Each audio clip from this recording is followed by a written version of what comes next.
fan waits for. The countdown's over. The road to kickoff has begun. Play is here to stay. I'm not going to name names, Kevin. From win totals to player props, from division races to MVP debates, we've got eyes on every camp and data feeding 24/7, breaking down every angle across the league. Every pick, every edge, every line that matters. SportsGrid. Your road to kickoff starts now. He is not Derrick Henry. He is not one of those special backs in that sense. A really good one that's been outstanding in fantasy for quite some time. But you can also hear the buzz recently about it being more of a split backfield. And if that's so, then Aaron Jones' value takes a hit, Jordan Mason's value goes up, and there's an opportunity at some point if Aaron Jones misses time where you can see Jordan Mason take that backfield over. Fantasy sports today, only on SportsGrid. It's a safe shot, pin high left with a 6-iron. And then this is where JJ enters the fray again and hits this like slice 5-iron. That was just, I mean, it curved probably a good, 30, 40 feet, almost flies in the hole. And it was just a crazy shot because nobody would ever really try to hit that type of slider.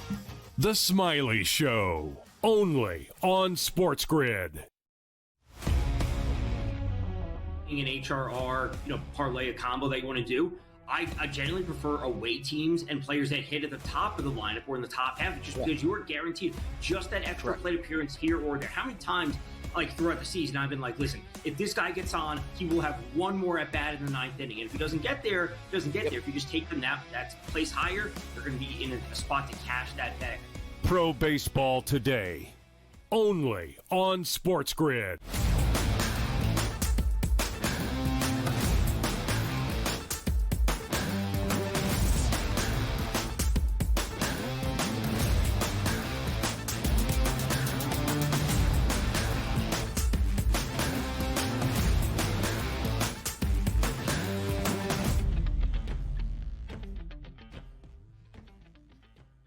It's time to rise and grind right here on the early line on the SportsGrid Network. It is a Friday. It is a football Friday. Rejoice, people. College football week number 0 kicks off tomorrow in a big way. College football today right here on the network as well. Tomorrow, 10 a.m. to 12 p.m. Both myself, Donnie Rightside, and Joe Lisi kicking off the football season. But for today, we got 2 hours to get you ready for tonight's action in the NFL preseason, tonight's action in Major League Baseball, and one more sleep, as we said, to week 0 in college football. I'm Donnie Rightside. He is Joe Ranieri, and we together will provide that action and impactful information that you need for your SportsGrid day. Joe Ranieri, does it get any better? Football back in our lives tomorrow morning, and it counts.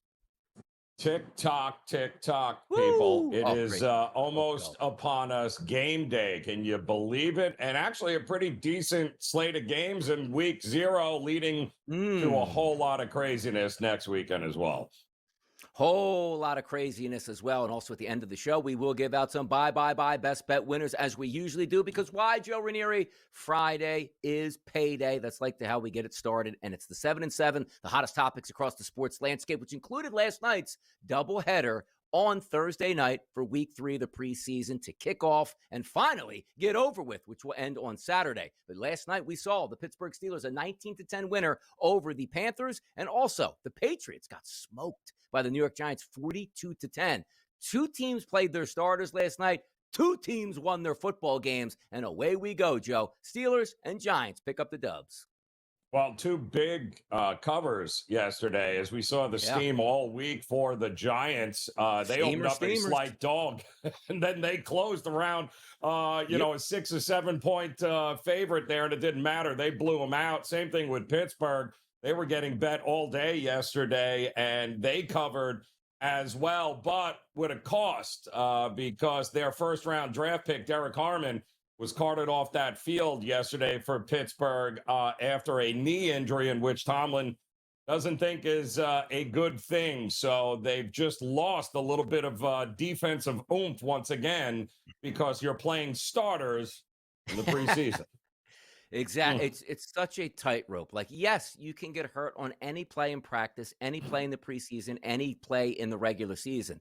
But if you play week number 1 and tear your leg or tear your knee, we're not going to get the fan base to go like, I can't believe we played that guy. But you're always going to get that in a meaningless game to lose a meaningful player. Those are always going to get second guessed here. You never like that, but the Steelers win. As we said, the Giants, by the way, I was talking about throwing touchdown passes for the Giants. They accumulated 5 touchdown passes between their lineup, which is pretty amazing. Yesterday, Joe, I'm like, hey, you know what? Maybe you should throw at least 2 of those and get plus money, which there was a bet on FanDuel for that. A 5-tutty performance, which Tommy DeVito went nuts in that game. Yeah, he was, it looked like he was playing against the scout team. It really did. And he was just lighting them all up. But it was good to see Scatterbo out there and little holding of the breath, though, watching Jackson Dart not slide on a play instead of taking the hit. But he did clear the concussion protocol, thank goodness. And then, of course, he never sniffed the field after that. Oh, boy, losing players in the preseason. The Baltimore Ravens did get a scare. Somebody stepped on Lamar Jackson's foot. How dare you do that? But it looks like it's not really going to be that big of a concern. Skipped a little practice time. Should be back on the field sooner than later. Avoided a major injury scare in Baltimore. Yeah, huge. And we just saw kind of the same thing happen with Slater out with the Chargers, only that big man did not recover from a player running into him there and stepping on him. So, but good news for the Ravens. Lamar will be fine. I doubt very much he'll sniff even remotely close. I don't even know if they'll let him to the field, actually, in this preseason game, this third preseason game, Donnie.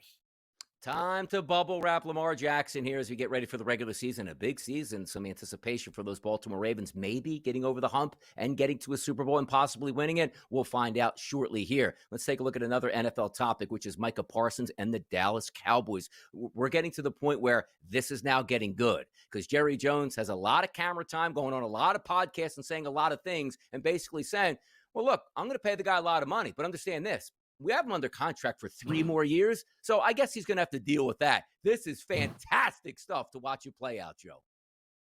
Just the way he tells it too is just priceless. Like I don't understand. We sent an offer over, new contract to his to Parsons' agent, but apparently he wasn't not terribly receptive. He said, and then he told him promptly what he could do with that offer that he sent over. So this is going to be a lot of fun and to watch this unfold. No, it certainly will. And again, those cryptic posts here by Micah, they all do this, right? Because they understand there are social media aggregators that will put stuff out like, watch this, Joe. I'm going to unfollow the Chicago Bears or the Dallas Cowboys, and that'll be mainline news the next morning here. So Micah's trying to put a little bit of pressure on, but I love Jerry basically saying, I'm going to make him, I write the checks. Or he said, I'm the cat that writes the checks. And then, you know what? If it doesn't work out, he's got 3 more years to play for the Cowboys, which is not something you want to tell your superstar player when he's supposed to ring that cash register. We might revisit this in 3 years. You keep it up at this point. So watch out, Dallas Cowboys. The drama never stops here. You know where else the drama never stops? In the Bronx. Whenever the Boston Red Sox head to town to face the New York Yankees, it's a big deal. Maybe even bigger now as both of these teams vying for a playoff spot and maybe to get back in that AL East race. A 6-3 victory for the Boston Red Sox yesterday over the New York Yankees, which saw the game go over in the 9th inning on a home run. 6-3, big win by the Sox yesterday in the Bronx. What was even bigger than the outcome of that game was the George Costanza bobblehead giveaway last night, in which people were lined up for 3 hours before the game for the first 18,000 to get a bobblehead of Costanza, which, by the way, you can go anywhere on eBay right now. They're all over for sale for about $200 here, Donnie. They're about $200. And can I tell you, I'd make an offer on one because it looks amazing. It's a pretty good one, too. If anybody saw the picture, it's him like sleeping under the desk. I mean, it's just smart marketing. For a show that hasn't been broadcast live in like 30 years, absolutely smart there. And you know the people would certainly eat that up. People love a good bobblehead out here. You know what else people love? A good winner on the field. 80 wins on the season for the Milwaukee Brewers as they toppled the Cubs 4-1 yesterday. Shota Imanaga wasn't even that bad, Joe. 7 innings pitched, 2 earned runs. Not enough to get the job done. Why? Because that Brewers pitching staff held it down. 1 run, 5 hits. Cubbies. We always look. The times were good the past couple days, but the Cubs offense went dormant again, Joe. Yeah, no, it did, and a good bounce back again, trying to stop the bleeding for the Brewers. We thought they could do that and would do that with Priester on the mound because for some reason they win a lot of his games when he pitches, Donnie. Absolutely. The Brewers, 80 wins on the season, and looks like they could be the #1 overall seed in the National League. That's pretty incredible here. Home field advantage in the playoffs. That's a big thing in Major League Baseball. Keep those fans in it here. How about this story? The Boston Celtics. Hey, Jaylen Brown, wonder what he's doing in the offseason. We're not worried about what he's doing. We're worried about, Joe, what his dad is doing. Father of Celtics star Jaylen Brown arrested after stabbing somebody over an argument in a parking spot. You got to be kidding me, man. Come on. Act your age. Yeah. Donnie, you can't fix stupid. I do not know what to say. And it wasn't even like the guy was sitting in his car and Jaylen Brown's dad pulls in, opens up this door and smashes the guy's door. And when he gets out of the car, then all hell broke loose. Unreal. Unbelievable stuff here. I'll tell you what else is unreal. The amount of money you're going to get if you win the Tour Championship. Henley with a 61 yesterday leads Scheffler by 2 shots in a tournament, Joe, I don't care about because football's back. Well, in a tournament that he's not winning anyway, Henley, because guess who is only a couple of strokes behind him? And over 220 feet of putts for Henley yesterday. That ain't happening again. Make it up, people. We're going to get to more NFL action and recap what happened on a Thursday night because why? That's what we do right here on the Sports Grid Network. We set up your Friday here. We let it loose, Joe. The vibes can't be any more immaculate. Can they, Joe? Week 0 is tomorrow. Come on now. No, let's go. Don't have to make an 80-foot putt to win a tournament here. No. It's in our backyard, my man. We are that close. No, we are that close. And by the way, let's take a second look at what happened last night in the NFL as we start to collapse week number 3 in the preseason and head toward week number 1. It's the early line, people. Get excited.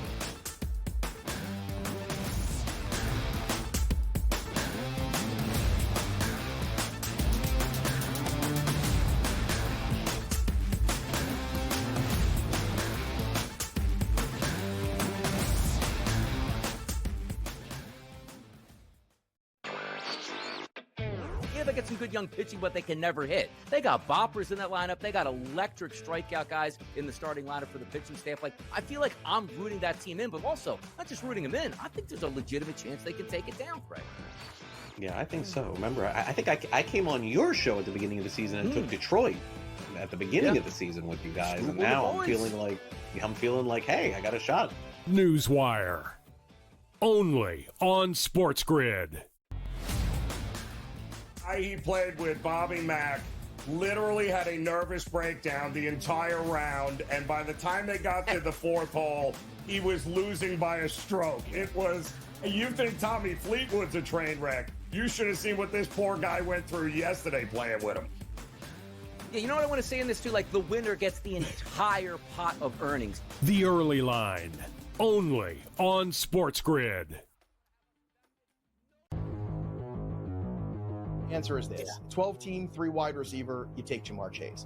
In a 10-team league, though, where you have only 2 wide receivers to start, it's an interesting supply and demand situation with a roster like that. That is where the Bijan #1 overall maybe comes into play, because you could take Bijan and then turn around. You're still getting 2 #1 wide receivers in a 10-team league draft. Fantasy sports today, only on Sports Grid.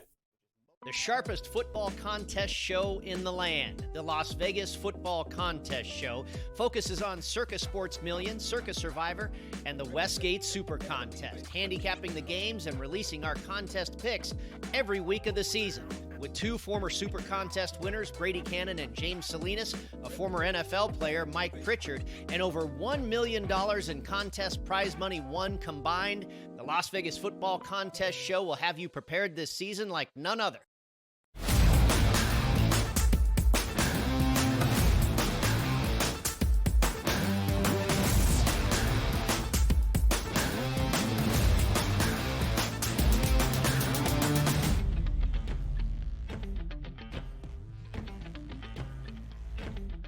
Here we go, Steelers. Here we go. Before you know it, we'll be waiting to the 4th quarter out there at Heinz/Acrisure Field and be waiting for Renegade to be played for the Steelers as they try to whip up their fans into a frenzy in a 4th quarter. Now, yesterday, they weren't at home, but they still picked up a victory, 19-10 over the Carolina Panthers to finish their preseason at 2-1. Key indicator on this one, Aaron Rodgers did not play any preseason snaps. They feel that he's ready to go. So yesterday, Joe, we saw Skylar Thompson, Logan Woodside, and Mason Rudolph. 19-10 heading into the season. The vibes around the Steelers are interesting because you did want to see a little bit of Aaron Rodgers. We didn't see that. We saw him in practice, and he's wearing about his great Gazoo helmet at this point here. But they picked up the win yesterday, for me, as expected. We didn't get starters here at all for the Carolina Panthers, but at the half, it was a 10-10 game, 9 points by the Steelers in the second half. The steam won out yesterday with the Steelers picking up a 9-point victory in the preseason.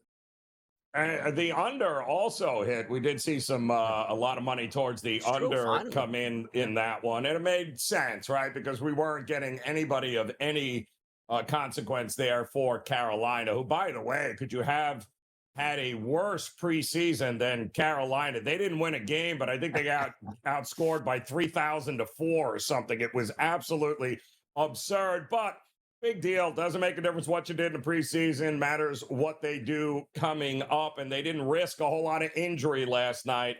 But you got to keep your fingers crossed for this kid Harmon here. Unfortunate that he did get hurt with the knee last night. But I am seeing some reports earlier this morning that apparently, I guess they're going to go evaluate him, but it's not as significant as initially thought. So that could be good news, putting this kid in between TJ Watt and Cameron Hayward. Yeah. That was the plan, but you better keep him healthy in order to get there.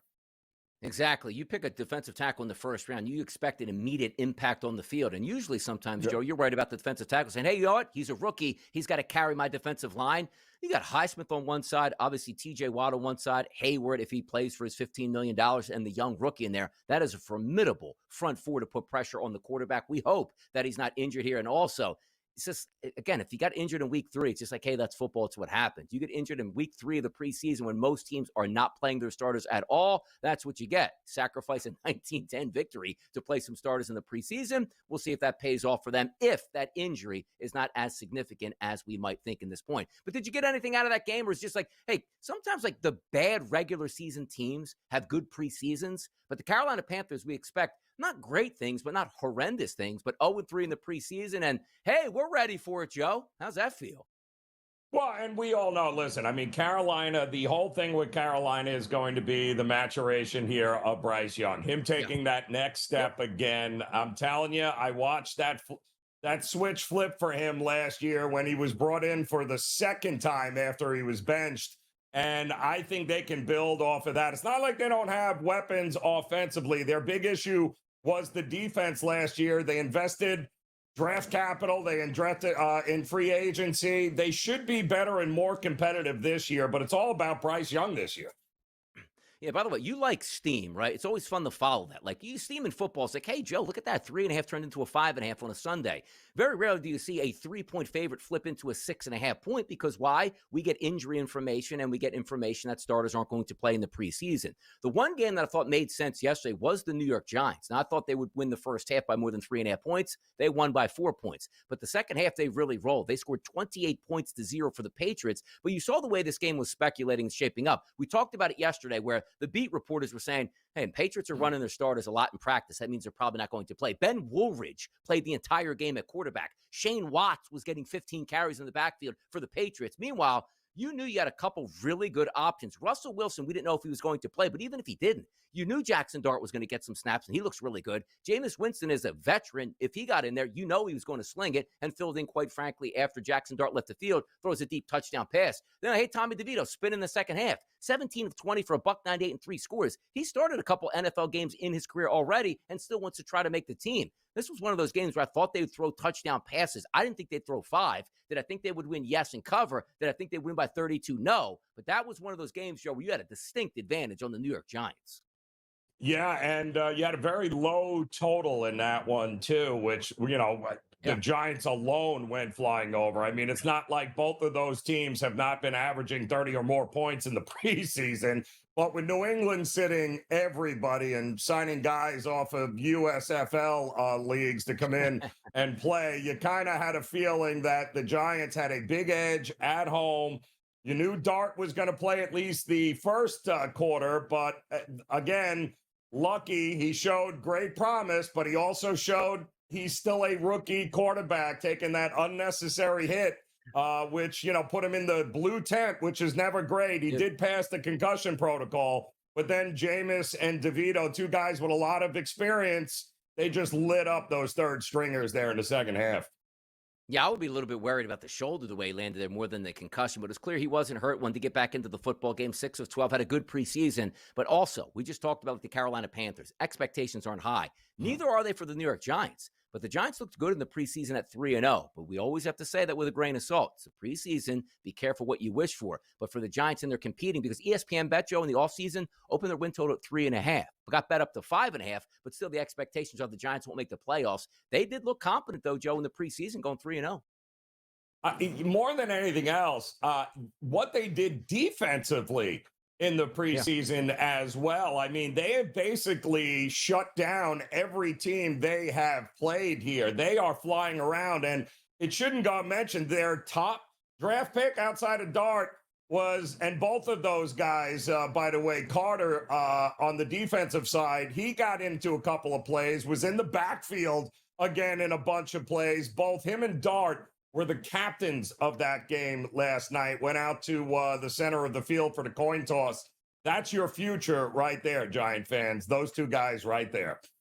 There you go. The New York 3-0 football Giants and New England Patriots. We have high hopes for the Patriots, but they certainly didn't put anything out there with Ben Woolridge and Shane Watts and Jermichael Hasty and Micah Bernard and Ben Woolridge also running the football here, and wide receivers that you never heard of. Because why? They have the O's next to their name. Like, he's number 29 on offense. You know, Jeremiah Webb. Congratulations. These guys probably aren't going to make the roster, but they did play in an NFL game. You can get a game ball from that. You go home and tell your kids that you played in the NFL, and away you go. More hot topics across the NFL landscape. Fights in camp. You know it always happens, people. Ooh. Yes, let's get after it right here on the early line.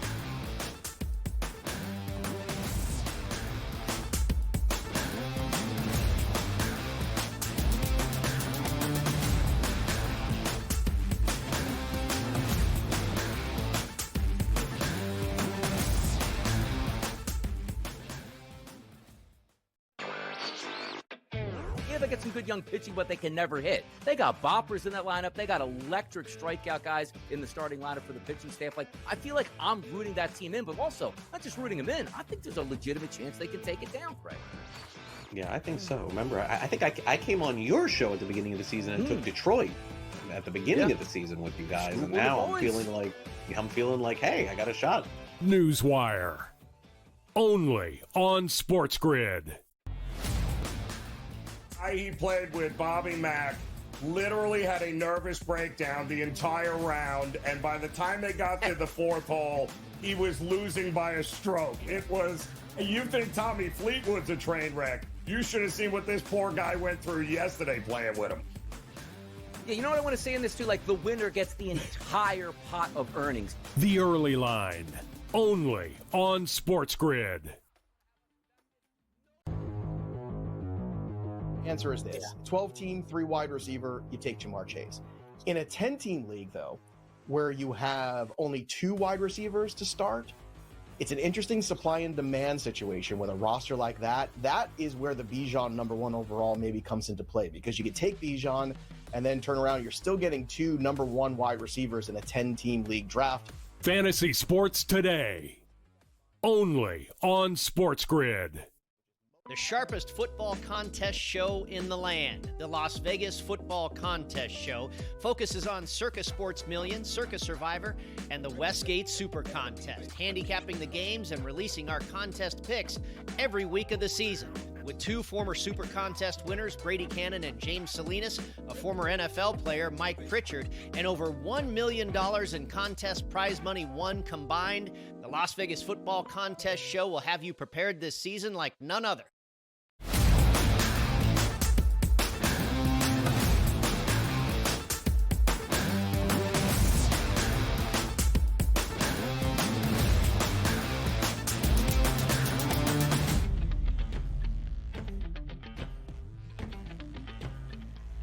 scraping and clawing, trying to make a football team in the NFL. Sometimes it feels like life or death. You're either going to make that big paycheck or you're out of the NFL and you're looking for work. It's a cold, hard reality, but sometimes in the middle of the summer, it's hot and it gets heated, particularly, Joe, when you're in joint practices where you're trying to show out against other people that are trying to show out against you. Yesterday, we had some clips and footage here of the Packers and the Seahawks in a nice little rumble here. Let's play some of that footage, Joe, and take a look to see what we can see.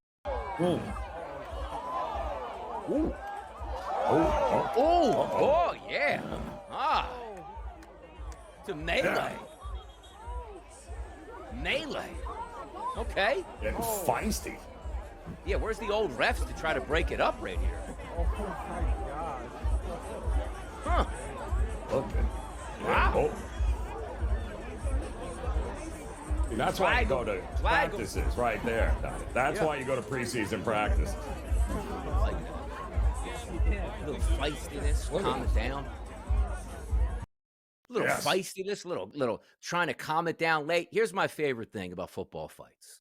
There's two things that happen. You swing on another guy with a helmet, he swings on you with a helmet. Nobody gets hurt. You might break your hand. Congratulations for the physicality. But every once in a while, Joe, you see some of these fights where the one guy goes, I'm just going to take my helmet off and then fight you. The other guy doesn't take his helmet off and punches you in the head while you punch his helmet in the head. It's like a hockey fight. Never understood, like, let's go toe-to-toe. Great. You have a visor, I have a visor, and we both have helmets. Let's punch each other in the visors and helmets. Like, at least if you're squaring up in football, line up and go, okay, how are we going to do this? Helmet versus helmet, or are we going to take the helmets off and just duke it out here? Can we have some more protocol and how these fights should go down in football, like man on man? Okay, you got your helmet, we'll take it off. Sometimes in hockey, you used to see the dudes back in the day, Joe, throw the gloves off, roll them up a piece, take the helmet off, throw it to the side, and then get down to business. Like, maybe we should have more of that in the NFL.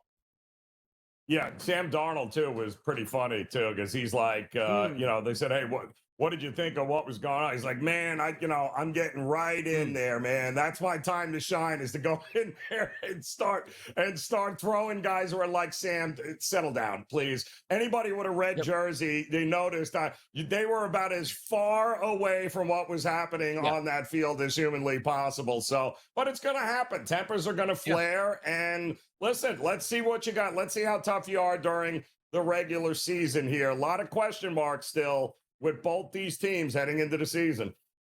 Actually, question marks, too, with some injury information for the Tampa Bay Buccaneers. Good news, Chris Godwin would be activated off the PUP list, but also understand this. He's probably not going to play football games till October. So you said, well, why would they possibly do that? He's going to practice sooner than later. If you're on that PUP list, I believe, Joe, you're down for like half the season. So they're hoping they can save a couple games by activating Chris Godwin. It will take up a roster position, which makes you a little bit short-handed at times. But Chris Godwin making his way back into the NFL after that fractured ankle. Yeah, it was such an unfortunate injury. I mean, the guy is an absolute freak, and it's great that they have been able to keep him and Evans and the core of these guys. I think they're in a prime position. He will be back. The guy is a physical freak to begin with. I'm looking forward to it, but they just got to hope they don't sustain any more injuries there in that wide receiver room if I'm Tampa Bay. Yeah, exactly. And by the way, you drafted Igbuka here. You're down Jalen McMillan now, who had that neck injury. He's down for probably at least 8 games, if not even more. He'll go onto that IR list also. But the team that we expect big things from, at least in the NFC South, that's the Tampa Bay Buccaneers. We don't expect big things out of the Cleveland Browns, but how about this? Joe Flacco. Got to get you as many snaps as we can, kid. I don't think you've ever played much football in the NFL. Joe Flacco to start week number 3 of the preseason. Joe Ranieri, what do you think? I'm shocked that they are ripping off the bubble wrap of Flacco here. I really am. And not only Flacco, but you notice Dylan Gabriel is there, Shedeur Sander, all 3 quarterbacks will be showing out here. And forget Flacco. He's going to roll out there for a series, maybe 2, if that. Yes. But it's really going to be, this is the game that is supposed to separate which one of these rookies you're going to hold on to here. Is it going to be Dylan Gabriel? Is it going to be Shedeur? It's a big night for both of those guys. Yeah, here's Joe Flacco as the starter. Go through the pregame preparation. You're going to get 1 drive, which means you'll hand off twice and throw a 6-yard out and get off the field. Then you'll go away. Correct. Sanders, we're going to get some action in the second half. We know Dylan Gabriel's probably going to be the backup here and see what happens next. And also, how about this? Heisman winner Travis Hunter suffers that injury, upper body, hockey injury. upper body injury, Joe. Keep him out here. What's going on, Travis? Can't go both ways? Come on. Well, we knew that after the first preseason. When he didn't play in the second preseason game, we all kind of said, what do you mean upper body? Like, this is supposed to be your most versatile two-way player. He took apparently a hit in the upper body, and now all of a sudden, oh boy, bubble wrap. Bubble wrap. Bubble wrap, one side of the football. Be done with it, people. Week 0. Let's get the party started next, right here on the early line.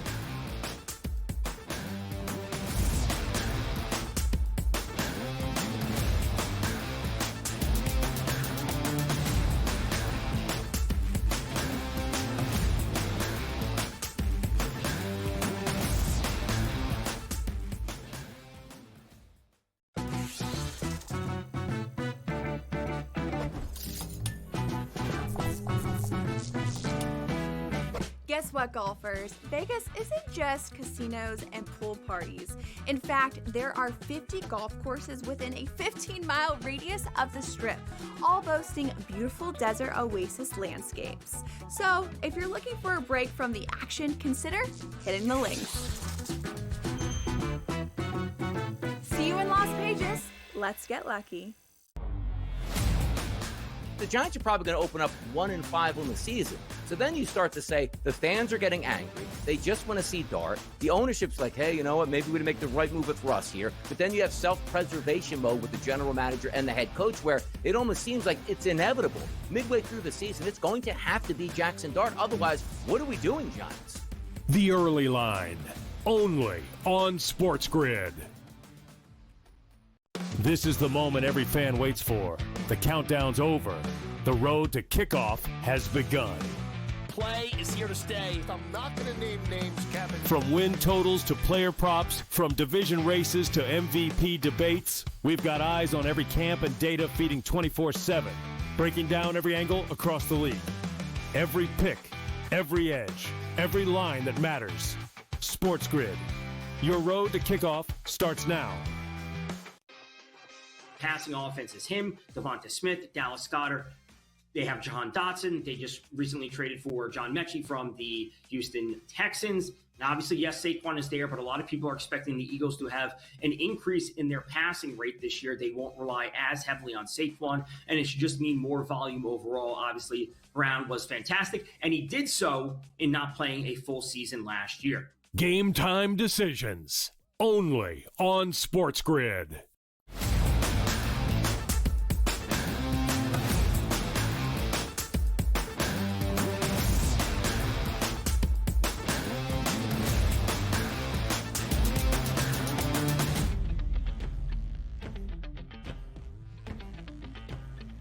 How long have we been talking about college football here on the Early Line and the SportsGrid Network? How long have we waited since we knew what the games were? The odds started to pop up on the screen, the national championship odds, what week's going to be week 0, who's playing in week number 1, where are the big games in the season? It's finally coming to a head. Why? Because week 0 officially, Joe Ranieri, starts tomorrow, and that's what we're going to kick off. So the level of expectations for this year, because for me, Joe, I said it multiple times. I loved last year. I love the expanded playoff. More good teams making it to the playoffs means more meaningful football in late October and early November. I can't get enough of it. So I'm excited for the season to get underway. We have a nice matchup with Iowa State, Kansas State that we'll get to. But your expectations for college football this year, the excitement level, Joe, where is it?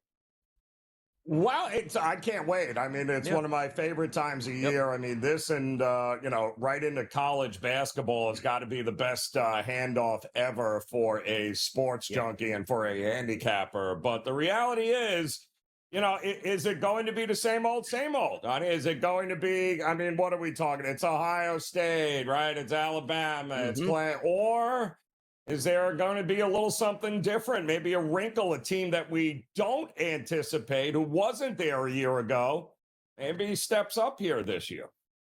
Yeah, let's take a look at the odds race here to win the FBS championship, which means going through the regular season, you don't have to be undefeated. You could suffer even 2 losses, make the playoffs, get hot at the right time like Ohio State, and find yourself as a national champion. Remember last year, like Michigan didn't have a good season. Yeah, Michigan beat Ohio State. In previous years, Michigan beating Ohio State, they would never have made the playoff. But they did make the playoff, and they got hot, and they won.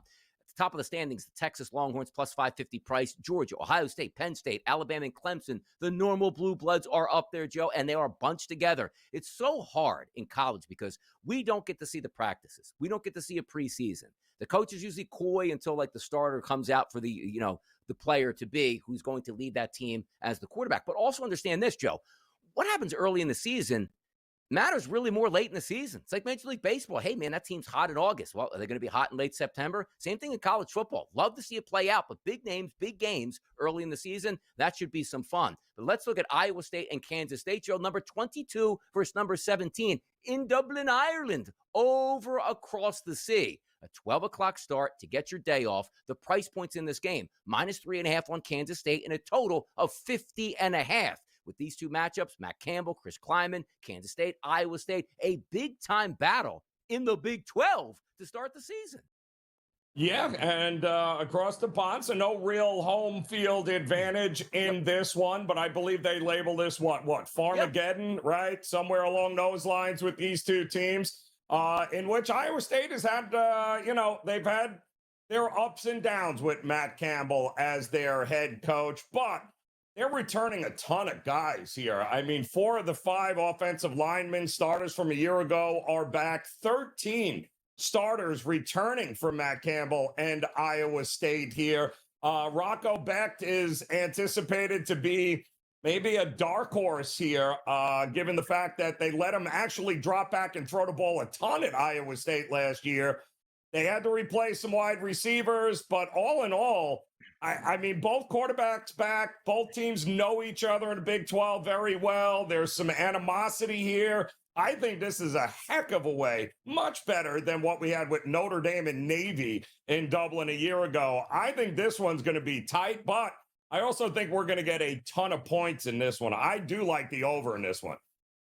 Yeah, it's interesting, too, because, Matt Campbell's been there a couple of years now. You take a look at, Kansas State with Kleiman, but then you have Matt Wells coming in as the offensive coordinator for Kansas State, saying he's going to open the offense up a little bit. And why is that big? Last year, Joe, just based on statistics, the 11th best rushing offense in college football was Kansas State, because you have a quarterback that can both run and pass. Now you open it up just a little bit. That might be fun to watch. And we always get a little bit of fireworks in week number 1, week 0, when these teams haven't played anybody before they take that first step. And this is no cupcake game. It's not like, hey, Iowa State's going to line up against an FCS team that they're going to absolutely roll and just get their practice in. These are two good football teams in an environment that they're not used to, which I technically like, because sometimes, Joe, you have these big games in your own building. The other team's a little bit shook, like, hey, 65,000 people cheering against us. That's not the case. So maybe, Joe, we do see things open up a little bit. And also the Big 12 odds to win it for the season. Kansas State plus 500, Iowa State 12-1. Those could change drastically depending if teams like Iowa State win this game and get a leg up here. It's a huge game for the Big 12. I mean, it really is between these two teams. I think, but again, they've kind of got a leg up. They've got both returning quarterbacks here, both offensive-minded. A lot of questions as far as the playmakers go. Both teams kind of replaced their wide receivers. Some question marks on both sides defensively, but the one thing when you've got all this time in between, right, over the summer, and you've got returning quarterbacks and familiarity on the offensive side of the ball, defenses tend to miss tackles with guys that know where they're going early on in the season. I think this one could be a whole lot of fun and a shootout when it's all said and done. Yeah, we'll see it play out right away. Don't have to wait long for that game. Hey, we got to wait till 8 o'clock for the best game of the day. You're getting it right at 12 o'clock, and you absolutely love to see that here. Other college football games on Saturday, week 0. Idaho State and UNLV. Say, well, what kind of matchup is that? 27.5-point favorite, 26.5, depending where you're shopping at. 65.5 is the total. UNLV, the return of Dan Mullen. Wait, that Dan Mullen at Florida? That Dan Mullen at Mississippi State? Yeah, that Dan Mullen. Let's see what he's got opening day, Joe. Big expectations on a big opening day win with a total of 4 touchdowns he needs to cover. Yeah, that's kind of, that's a big ask there. But Mullen has always been, he's been pretty good. I mean, no matter where he has gone, UNLV has gone through a big turnover, right? I mean, they kind of were put on the map over the last couple of seasons. This big, high-flying offense, capable of scoring a ton of points. Problem was they couldn't really stop anybody. Quarterback quit in the middle of the season last year, wanted to transfer out, didn't like the money he was being paid. So It's a new time for UNLV. I'm not running to the window to lay that kind of number with a team with a new coach and new everything for that matter. But it is Idaho State after all. Hey, we got another decent one, too. Fresno State and Kansas. This line's about 13.5 and a total of 50.5. Lance Leipold there. Loved him, what he did with the University of Buffalo, now at Kansas. He's got a quarterback that's a sixth-year quarterback that's going to be under center for him. And also, E.J. Warner for Fresno State, Joe. He's been around the block as well. We're not breaking in new quarterbacks here, which is sometimes really good to start the season because the lights won't be too big for those guys. A lot of replacements on both sides, which includes Devin Neal, great running back for Kansas. He's moved on. That needs to be replaced, but he does have a running back from Iowa that was really good 2 years ago. Could surprise. How about that game, Joe? How are we feeling? Well, Fresno State, new head coach, Mac Entz taking over in that spot there. But to your point, Donnie, the two constants, Lance Leipold, the head coach, and Jalen Daniels there, the QB. I mean, they got a ton of money. Kansas is actually no longer, I can't even believe I'm saying this, at least the perspective was they weren't just a basketball school anymore. I mean, he went 9-4, in 2023, only went 5-7, but had to deal with a ton of injuries last year. They had to switch OCs, but I think the continuity is there good enough to back Kansas, not only in this game, but he's a good coach. They are going to score some points here. And I like the over as well in this one. How about Sam Houston State and Western Kentucky is a 7 o'clock game, about 10-point favorite. But also, Joe, I think a lot of people got their eyes on the prize. Growing up, you loved Hawaii. Why? Because it was that get-back game on Saturday night where they would play way out there in Hawaii, and you try to win your money back. They take on Stanford. They're a favorite now of 2.5 points and a total of 50.5. I get a kick out of their quarterback. Reminds me a lot of Tua Tagovailoa. Should be fun to watch that one play out there. Micah Aliahado. Get used to that name. He might have a big opening day, Joe, for Hawaii. Love this. We've got Conference USA action going on, but we also have possibility. It could be one side is going to try to throw the ball all over the place. And then, of course, Phil Longo, ex-offensive coordinator for Wisconsin, he's going to throw the ball all over the place for the Bearcats. That's going to be a new look. This is going to be an interesting game with the two head coaches for sure. Woo! Week 0 heating up, baby, on the SportsGrid Network. We got Major League Baseball to cover next, so don't you go anywhere. Come on back.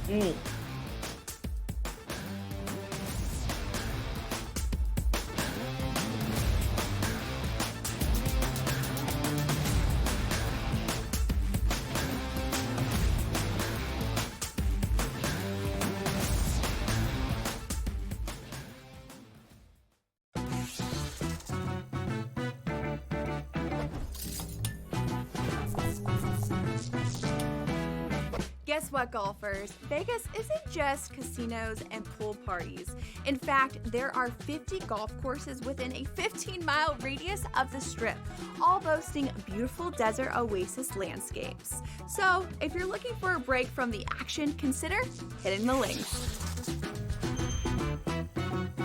See you in Las Vegas. Let's get lucky.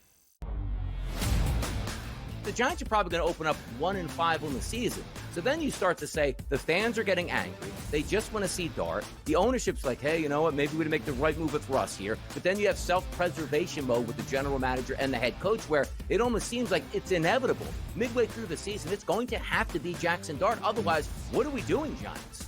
The Early Line, only on SportsGrid. This is the moment every fan waits for. The countdown's over. The road to kickoff has begun. Play is here to stay. I'm not going to name names, Kevin. From win totals to player props, from division races to MVP debates, we've got eyes on every camp and data feeding 24/7, breaking down every angle across the league. Every pick, every edge, every line that matters. SportsGrid. Your road to kickoff starts now.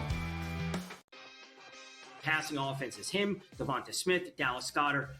They have Jahan Dotson. They just recently traded for John Mechie from the Houston Texans. And obviously, yes, Saquon is there, but a lot of people are expecting the Eagles to have an increase in their passing rate this year. They won't rely as heavily on Saquon, and it should just mean more volume overall. Obviously, Brown was fantastic, and he did so in not playing a full season last year. Game time decisions. only on SportsGrid.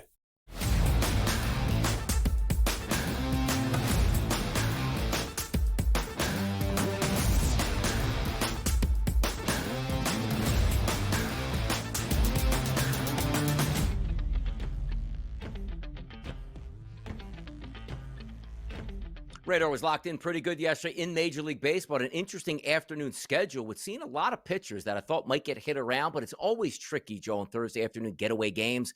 You're not going to get the best lineups in here. Teams looking to get out of town. You packed your bags. You're just looking to get to that next flight. But we did have some flight on some baseballs, which included an 11-run performance yesterday between the Minnesota Twins and the Athletics. 8-3 win by the Athletics, 12 total hits. Nick Kurtz hits another home run, and a good start there for Perkins. 3-2 now in the season at a 4.19 ERA. The one thing I did know is true, and I didn't bet it, Joe, and sometimes I get upset with this.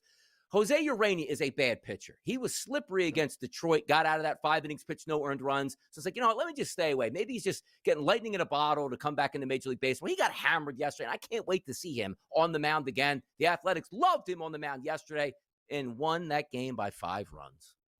And we talked about it yesterday, Donnie. I told you. I mean, this has quietly been the best American League team here since the All-Star break. They just continue to rattle off wins, and nobody's paying attention to them because, well, it's the Athletics. But there wasn't a lot of turnover outside of Mason Miller, and nobody expected him to be there, you know, the entire season anyway. So the Athletics quietly making some noise. They're not an easy out. And like I said yesterday, you know, listen, when it comes to the bottom half of this league, right, there's levels there, Donnie, and the Athletics should not be put in the same category as the White Sox or the Rockies, et cetera here. This team can put some runs up.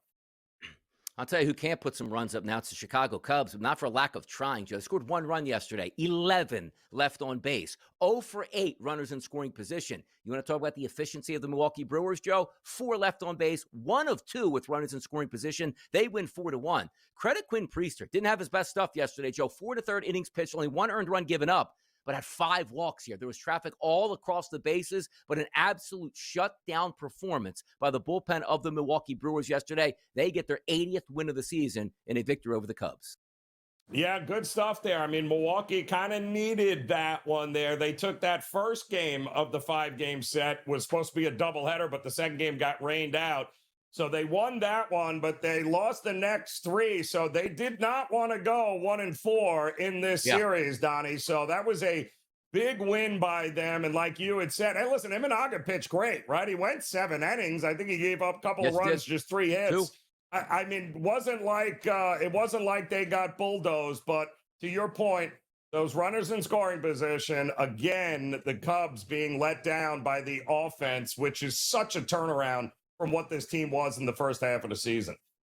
I'll tell you who's a letdown right now. That's the New York Mets. 67-60 on the season, dropped again by the Washington Nationals. You know, they're, hey, Kodai Senga gets beat. Okay, we're going to get Sean Manaea back here. We expect big things of him coming off the IL. He's been terrible, and he was terrible yesterday. They actually opened up, Joe, a 3-0 lead. All right, everything's good for the Mets here. They'll easily get this victory. 1 run in the bottom of the 4th, 3 runs in the bottom of the 5th, and then 4 more runs in the bottom of the 8th. A 9-3 victory, a pasting of the New York Mets, who fall another half game back of the Philadelphia Phillies in the win column as we approach September. It's just it's shocking, right? I mean, when you think about it, Donnie, from where this team was, but I had mentioned also yesterday, for whatever, Donnie, they can't hit left-handed pitching. It's amazing to me how weak they are against lefties. They had to go up against Gore yesterday, and they weren't terrible. I mean, they actually did a pretty good job because they only went 4 1/3, but after that, how do you not hit the bullpen of the Nats? Just ridiculous. The bullpen of the Mets, once again, a little bit head-scratching here, but you got to score more than 3 runs against that Washington bullpen. My goodness. Exactly, like a 3-0 lead. You should actually have the home fans heading to the exits, and also your team's like, it was nice we tried in this one. They came back with absolute vengeance and pulverized the Mets here. I'll tell you another team that had some nice bats yesterday. That was the San Diego Padres. They played at 8 runs in an 8-4 victory over the San Francisco Giants. You look at them, very efficient, Joe. Left 6 runners on base. You don't like to see that, but 6 of 12 with runners in scoring position, which included 2 for 2 from Manny Machado. Verlander, 4 1/3 innings pitched, 7 earned runs. Do you know what his record is on the season? It's 1-10. Time to hang it up Go home to Upton, relax, enjoy the rest of your life here. Dylan Cease wasn't that much better either. 5 innings, pitched 4 earned runs, but his offense backed him up. The San Diego Padres still got those binoculars out saying, hey, you ain't getting out of my way, Dodgers. You ain't getting out of the way now. Yeah, but don't forget, Rafael Devers hit a home run, so there's a good news, right? No, okay, yeah. There are a lot of runs in this game, a lot more runs than I thought it were going to be. But listen, Verlander, he is what he is. The Giants are never going to score enough runs for any starting pitcher on that club right now to have any sort of record. Dylan Cease kind of got beat up. He did go 5, but then once the bullpen for the Padres got in, yeah, that was all she wrote. Good to see Machado, by the way, finally hitting the ball again, because he was nowhere to be found getting swept by the Dodgers. Get hot, Manny Machado. Who else was getting hot at the plate yesterday? The Los Angeles Dodgers played at 9 runs. We worried where the hell those runs were the other day against Tanner Gordon. Well, they showed up against Chase Dollander. He goes 3 2/3 innings pitched, 9 hit, 7 earned runs. The Dodgers scored in every one of the first 5 innings to put this game away early. 9-5 victory, 12 hits for the Dodgers. No Shohei Ohtani in the lineup. No problem for the Dodgers. Yeah, no problem at all. We said, we don't often go to the alt market there when it comes to laying runs with teams, but we said it yesterday. When we do, it's usually with the Dodgers when they're in Colorado off a loss. And they had no problem getting it done yesterday. Colorado, listen, I mean, it's almost an automatic, right? Just go with the overs, because one team like the Dodgers can always carry their weight here, and you don't need Colorado to add a whole lot to get up and over even 11 or 12 runs. One team's bullpen let them down yesterday. One was stellar. The Boston Red Sox with a 6-3 victory over the New York Yankees in the Bronx. So Lucas Giolito, 4 2/3 innings pitched, 3 earned runs. Not good enough. Luis Gil wasn't bad, Joe. 5 innings pitched, 1 earned run. That should be enough to get a victory. But the difference was the Red Sox bullpen absolutely shut down the New York Yankees. That wasn't the case for the Yankees. Multiple runs scored off of that bullpen. The Yankees go down in game number 1 of this 4-game set to the Boston Red Sox.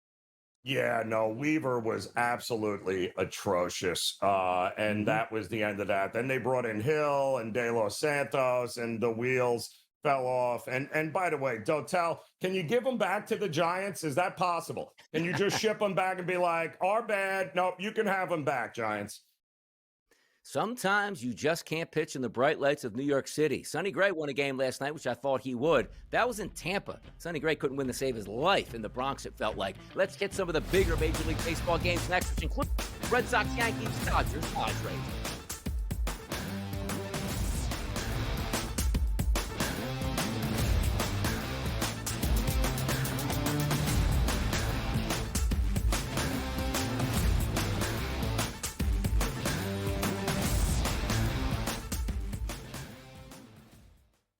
This is the moment every fan waits for.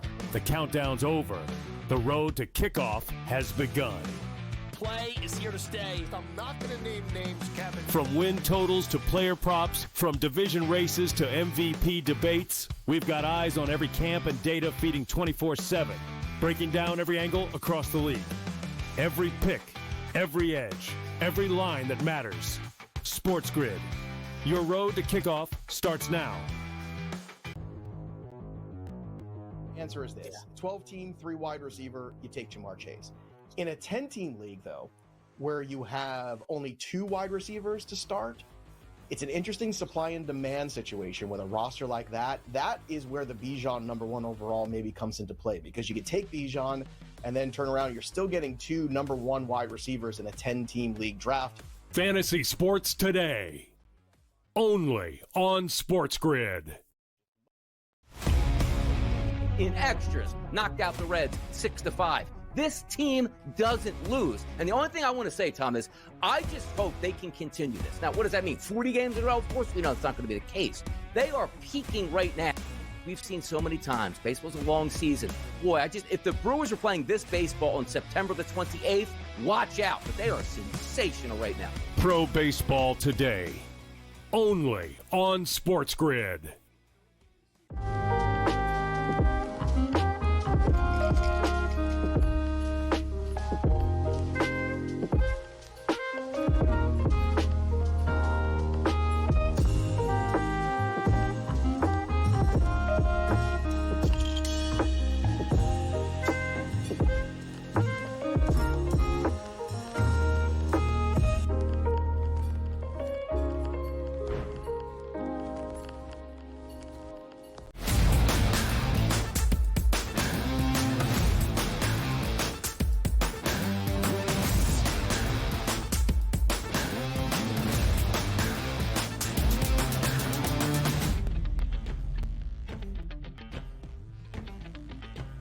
Round 2 in the Bronx tonight. That's the Boston Red Sox and the New York Yankees. Joe Ranieri down the right side breaking down some Major League Baseball right here on the early line on a Friday. And yes, it's a football Friday, but still, we got some big baseball games certainly to get to today. The starting pitchers, Bello versus Fried.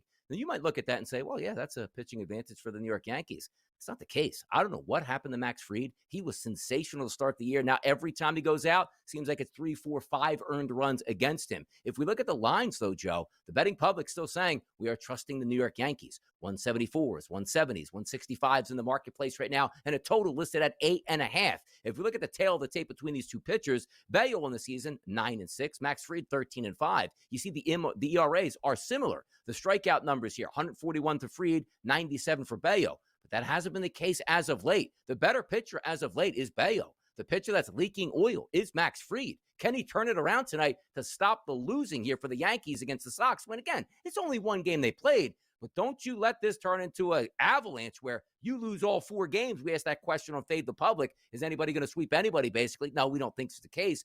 And that thought process was the Yankees sweeping the Red Sox. Sox today, I think they're a live dog. I do.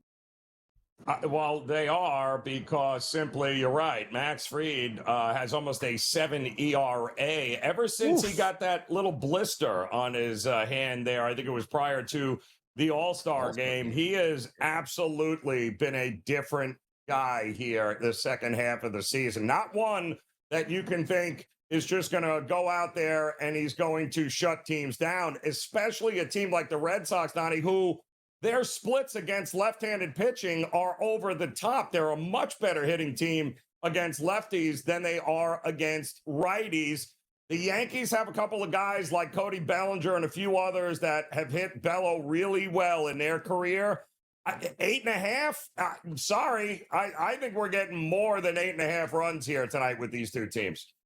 ERAs, Joe, since July the 1st, Bello 3.02, Max Fried 6.80. What happened to the guy we love? I thought that guy might be able to win a Cy Young the way he was pitching for the Yanks, saying, wow, it's a guy that doesn't look at the bright spotlights and sort of cower away. He's been cowering away, but you're right. It did start around that All-Star break, and also that weird phone call between like Aaron Boone and Max Fried and Scuba, like, hey, do you want to start the All-Star game, or is it going to be me? I don't even know where that was going, but maybe that was just bad karma right off the bat, because he's been bad. We'll see if he bounces back tonight and changes things up. The AL odds here, the Tigers still at a plus 310 place, the Blue Jays at plus 390, Yankees, Mariners, Astros, and Red Sox. But these are pivotal games. You're still trying to chase down, even in the AL East, the Toronto Blue Jays for both the Yankees and also the New York Yankees. And, the Boston Red Sox. Well, it's going to come down to, right, it feels like the Red Sox and the Yankees and who can get hot. I mean, the Yankees were, came into that game yesterday kind of rolling. The Red Sox kind of reeling here, but they turned it around. And this is a big series. We had said it for both of these teams moving in. It looks like the Guardians haven't been able to figure it out. So Toronto, don't lose it. But I'm telling you right now, Donnie, over the last 5 weeks, a team that is night and day on the road versus what they are at home. And look at the schedule. How many games do they have at the Rogers Center versus on the road? Because they could absolutely get caught by either the Red Sox or the Yankees before the season's over. Payback, Joe Ranieri. Payback is a dish best served cold. Like, I don't know, like payback. I'd rather be a warm meal than a cold meal at that point. But I guess the cold meal, you get paid back. It's like, take it or leave it. Right. That's what you're getting here with the Dodgers and the Padres. Last time look at that big series. The Padres could pull away. The Dodgers are like, let me snap my fingers a few times. Let's sweep this series and get back to business. We are back to business. It's Snell on the mound on one side versus Yu Darvish. Two really good pitchers, but sort of doing it a little bit differently. Coming back from the IL, not a lot of information so far on the season for Snell, but he is 3-1, and he looks fantastic with an ERA of under 2. You look at Yu Darvish, I believe his last start was decent, but overall, 2-3 on the season, a 5.97 ERA. That number is light. A light favorite for the Dodgers today, where the public is going to love that light number. Is this going to be payback for the Padres, or the Dodgers going like, no, we own you, brother. We own you. It feels like in this ballpark, we've got an under on our hands, maybe a pretty good pitcher's battle. But, the Dodgers know Yu Darvish. They've hit him well. But they've hit him well at, Ches Ravine. They have not necessarily hit him well on the road. So I think it's slight advantage Padres, but I like the under more than anything else here. By the way, we see the Packers and the Seahawks duking it out in a practice. Like the stands might be a little bit lively today in San Diego. Weekend series. You know the Dodger fans are coming down from Los Angeles, and there's a lot of Dodgers fans in Southern California as it is. We might get some real action in the stands as opposed to playing on the field. That's something to watch. You know what else is something to watch? Hour number 2 coming up next. Coach Bowden's going to join us. The 7-7. Oh my goodness, it's week 0, people.